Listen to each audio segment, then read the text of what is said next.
Alright, welcome back to the Rocket League film room. Today we're looking at a replay from a player by the name of Dentvis, who recently uploaded. He says he recently got the champion, but felt in this match him and his teammate were completely outpaced, and was wondering if I could give him some comments. And so we're going to look through his replay and see if that's the case, and hopefully figure out what he can do to improve so he doesn't feel like that in the future. So we're going to go ahead and start it. Alright, so here we go. Off the kickoff. Halfway Dead gets a pretty good pass, but Dentvis didn't have boost yet off the kickoff, so he wasn't really able to go up for that. A little center pass there, not much yet. Dentvis is trying to keep ball control and boost control. Oh, he kind of ramped up the ball there, which is probably going to make sure, yeah, they're going to be able to clear it. Anytime you fly off to the ceiling, you pretty much automatically lose pressure, so that's kind of just an unfortunate thing that happened. Okay, so right here is the first problem that I noticed when I was watching the video before. I'm going to go back just a little bit, and we'll pause right after here. The ball goes up the side wall. A good pass from Christie, and at this point, I'm going to pause it. Wait, pause it. Mr. Bryan's up. Still not up for Dentvis. Now he goes up. Look at the separation here, I guess is the word. The difference. Mr. Bryan is already over halfway to the ball, and Dentvis hasn't even really started boosting up towards the ball yet. And if we look at what happens, it just gets completely hit over you. More often than not, you're not going to make that save in midair. I mean, if you do, it's pretty much lucky. Unless you both go up at the same time, you're better off just staying on the ground and trying to make the save from his shot.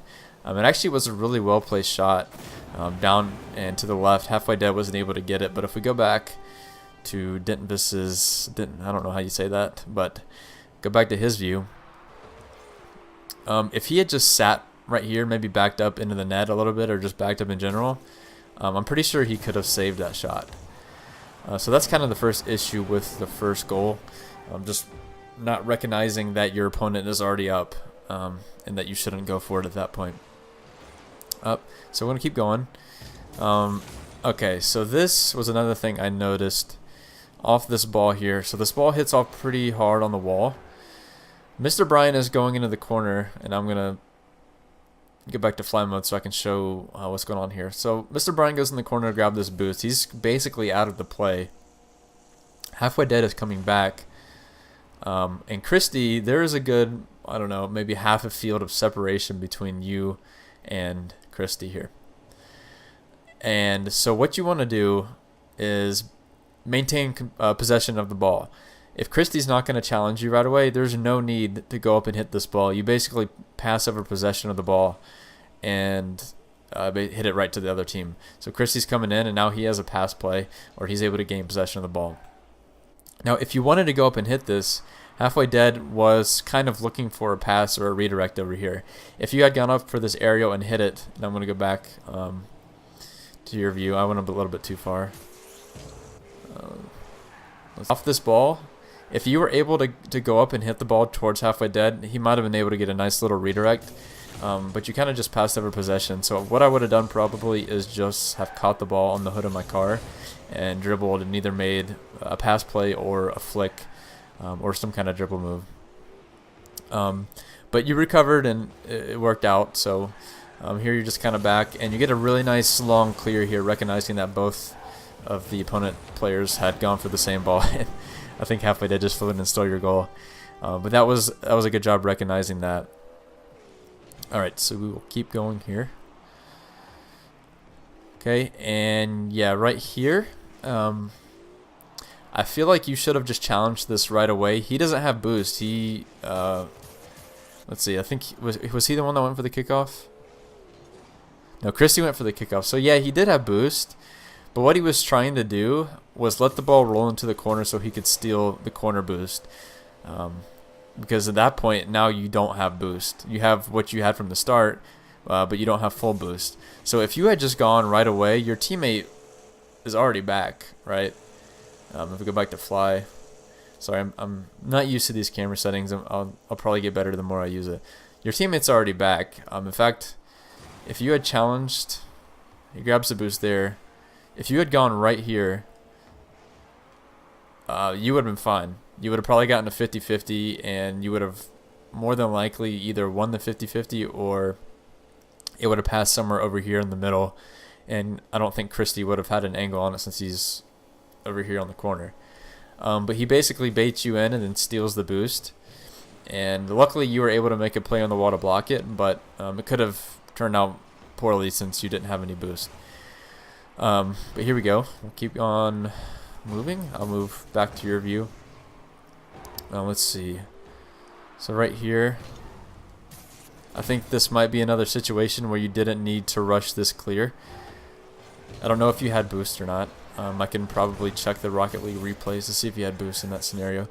But what I'm seeing a lot of so far is rushing when you don't need to rush and being passive when you should rush. It seems more like you're undecided of what you should do in certain situations.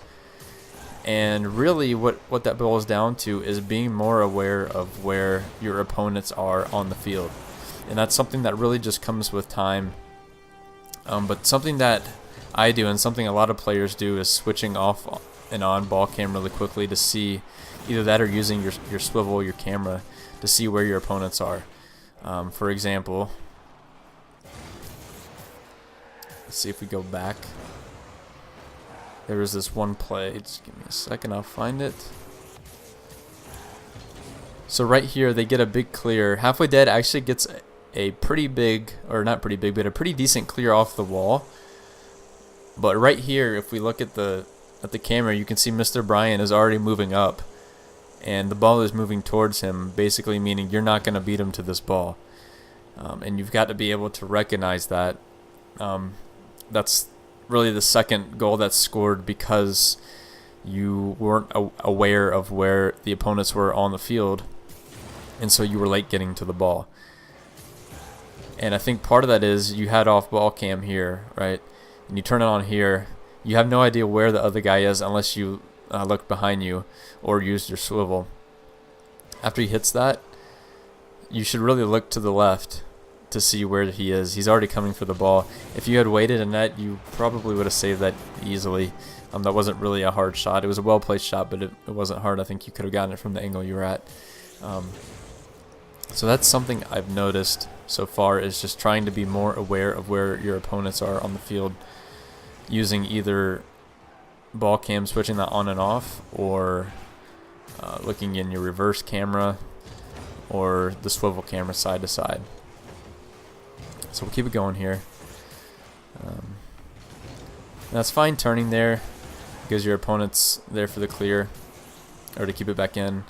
That was kind of a weird touch. Like with your aerial, you kind of tilted up late. I'm not sure if you were unsure of where that ball was going at first.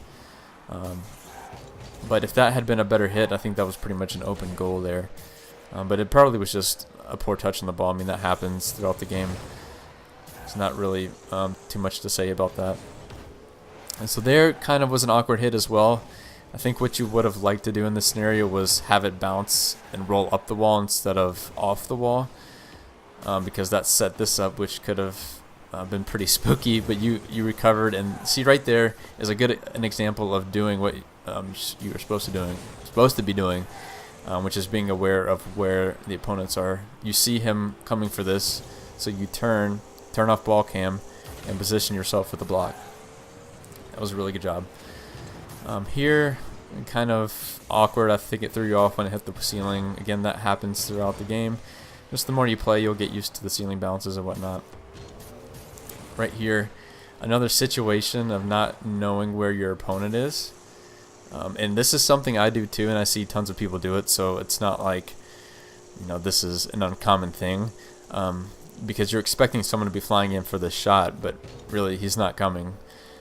So you go up awkwardly, and then that leads to a shot on goal from Christie in the end. But Halfway did a good job saving that there. So we'll keep it going. Not really seeing a whole lot of anything right now, just kind of ping-ponging the ball back and forth.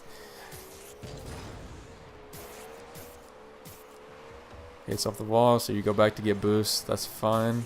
I'm not really sure why you hesitated there. I feel like you could have just turned and gone for that right away. Halfway Dead is already coming back. And since you waited again, he beat you pretty easily to the ball. And you flipped kind of out of the play. And here, I feel like you were just kind of behind the 8 ball at that point.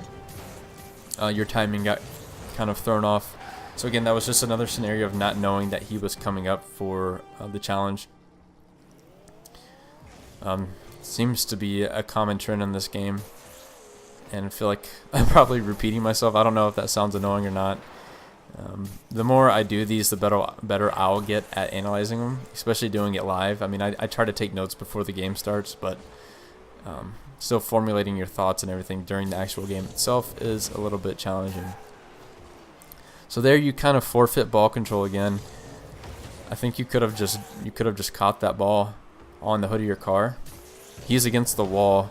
Christie's driving backwards. You kind of just hit this little tap, and now he's got control of the ball again, and you're in an awkward spot. So that's fine. You go to grab boost. It's good that you have trust in your teammate to be able to carry the ball up the field. I see a lot of times people don't trust their teammates and don't ever anticipate their teammate making a play, and so they're never upfield for any passes or any sort of situation where they might have a chance to score. Here, let me see. I think it's fine that you went for that, but you just didn't read it off the wall correctly. I don't know if that was really a positional mistake. I think that was more of a mechanical mistake there. So there they score the last goal. And so yes, so I would probably say the biggest things that you should work on is your awareness of the pitch, of where your opponents are, where your teammates are included, but mainly I think the problem you're having is not knowing when you should challenge and when you should stay in net. And if you just really focus on where your opponent is, and you know, throughout the course of the game, that might change. They might go from playing aggressive, face challenging every ball, to playing back more and wanting you to just hit them the ball on clears. And that's something you have to learn. You have to learn your opponents, not only from game to game, but actually like within the game itself, because it can change and adapt. And I think the biggest weakness that I saw in your game was not adapting when they gave you space, and when they were quick to the ball, you weren't quick enough, or if you weren't going to be quick enough, you should have just stayed back and tried to play their hip. But anyways, I hope this kind of helped you. Again, I feel like I was stumbling through my words a little bit, but again, this is only maybe the 3rd or 4th time that I've done one of these. And it's a lot easier to write it all down first than it is to actually do it live. So hopefully there's some helpful information in here for you. I do enjoy doing these, and hope that if you have replays in the future, you won't hesitate to upload them, and I'll take a look at them. But anyways, thank you for watching. Thank you for tuning in, and I'll see you guys in the next one.